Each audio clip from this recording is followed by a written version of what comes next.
देख सकते हैं दोस्तों, अब ये जा रहा है कथा सुनने और नहा धो लिया है और बोलबम का कपड़ा भी पहन चुका है। दोस्तों देखिए, अभी दूध पी रहा था इधर मेरा छोटा कृष्णा, क्यूट कृष्णा मेरा।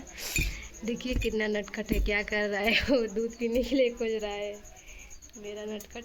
आप लोग वीडियो में बने रहिएगा, अभी कथा हो रहा है वहीं पे जाएगा बेबी और कथा भी सुनेगा, देखेंगे आप लोग वीडियो में, देखते रहिएगा क्या कर रहा है मेरा कृष्णा। ओए क्या कर रहे हो? ओए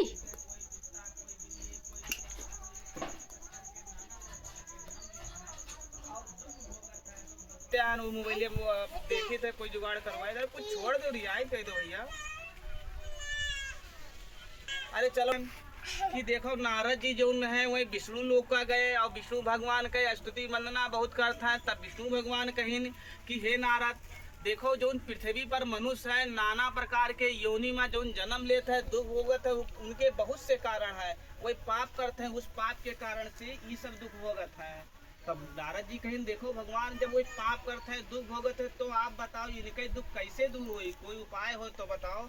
तब नारद जी तब इस प्रकार कहा। तब विष्णु भगवान कहें ठीक है नारद, तुमने तो बहुत अच्छी बात पूछी है। जिस जिस मनुष्य को मोह से में होता है उसका मोह दूर हो जाता है, वह मैं व्रत कहने जाता हूँ और ये व्रत का अवश्य आप करो। तब नारद जी कहे लगे, हे भगवान, इस व्रत का क्या फल है, क्या विधान है, कब करे चाहिए और किस प्रकार करना चाहिए, विस्तार पूर्वक कहिए। तब भगवान कहते हैं कि देखो, सबसे पहले सत्यनारायण भगवान का पूजा करने चाहिए अपने श्रद्धा अनुसार। जैसे पक्के केले का फल है, शक्कर है, दूध, दही, गेहूं, आटा इत्यादि कुल सामग्री का एकत्रित करो। फिर पुरोहित महाराज का बुलवाओ और नवग्रह मंडल देवता सत्यनारायण विष्णु भगवान के पूजा मन श्रद्धा से करो, तब उसका फल मिले। इस प्रकार करने से मनुष्य की इच्छा निश्चय पूरी होती है और जो पाप करत है उनके पाप कट जाते हैं, दुख बाबू देखो खरवाटा देवे टकला इस तरह का बाबू। जब इस प्रकार का व्रत कहा तो नारद जी बहुत प्रसन्न हुए। फिर अपने घर को आए। श्री सत्यनारायण व्रत कथा प्रथम अध्याय की जय। श्री सत्यनारायण विष्णु भगवान की जय।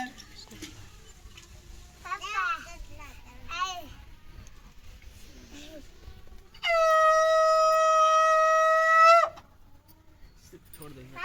श्री गणेश सूत जी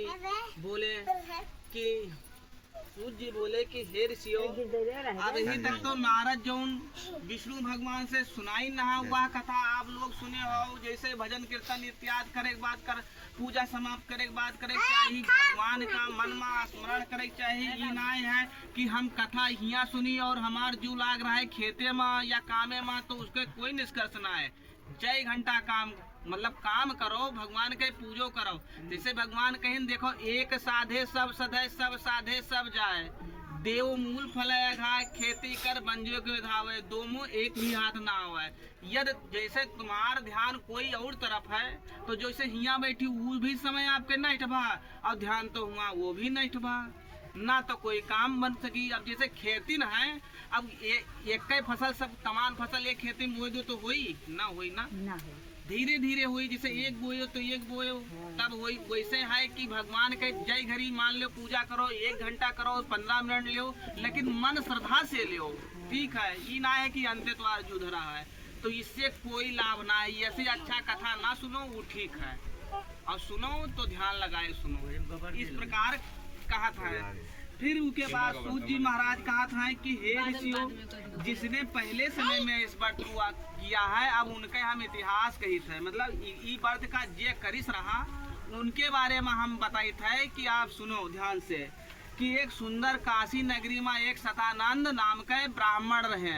अरे वही ब्राह्मण इस तरह के कंगाल ब्राह्मण रहे थे, दिन भर भिक्षा मांगत फिरत रहे, जाए गाँव भिक्षा मांगे, लेकिन इनका इतना भिक्षा नहीं मिले कि उनके परिवार के पेट भर जाए, और कंगाल के तरीके से इधर उधर घूमत फिरे।